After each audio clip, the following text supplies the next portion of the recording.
So coming from the East Coast, I actually did not know what Hy-Vee was. So I did a lot of research into the company and quickly realized that they are a $14 billion mega regional grocer.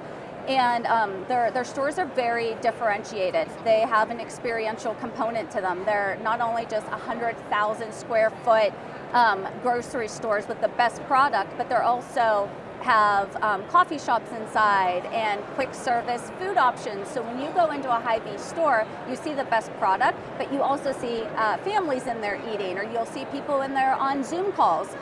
So between, just understanding how important their store differentiation is in customer service, they have won awards from being, one of the most innovative companies, one of the best companies to work for, most trusted brands. Those are all some of the reasons I was extremely interested in working with them. So you do have a retail media and commerce background. What are some of the key learnings and successes that you think you're going to bring into this new role? I worked with the Dick's Sporting Goods Retail Media Network, and I worked on growing that program, scaling it over 2 years, and I'll tell you we had a lot of successes, but I did a lot of things wrong too. And and those are always the key learnings, right? So just understanding, how do you build a media agency within a retailer, right? And how do you make sure that you're going through change management? You are building really strong relationships with the merchant team, the marketing teams, operations, and just making sure that that you have those really strong foundation relationships built. Will really help you with building a retail media network and having that alignment with the top of the organization. So you did mention that Hy-Vee received, it was named Mass Market Retailer's Innovator of the Year in 2023.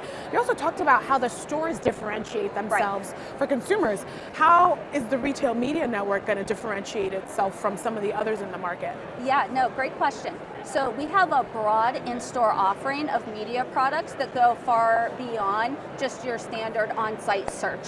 We have over 10,000 premium digital screens in our stores that advertisers can launch really premium messages, right, and reach customers while they're in their purchase journey with extreme high purchasing intent. We also have in-store audio.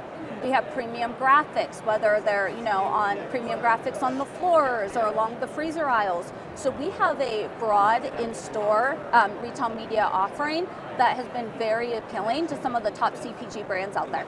So the other thing is kind of connecting to these families and these customers. How important is the ability to provide unique reach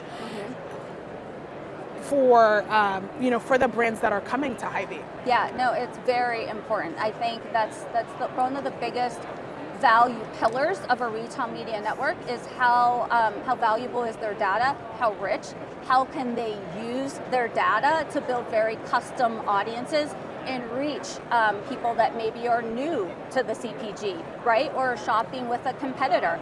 And that's one of the things that differentiates us as a network, is that our data portfolio goes beyond just grocery as well. So Hy-Vee as a business portfolio actually has businesses in the banking industry, convenience stores, health and wellness, pharmaceuticals, right? So our data is much more differentiated than classic grocer retail media networks.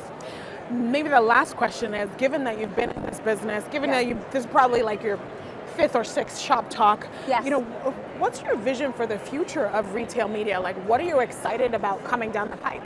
Yeah, so I think we're going to start to see more full funnel offerings for brands. Brands are going to want to tell very rich stories, both off-site and on-site, and then I think we're going to continue to see in-store offerings evolve, which is why we're really excited to be ahead of the game and kind of always looking around the corner to be first to market with some of these premium offerings.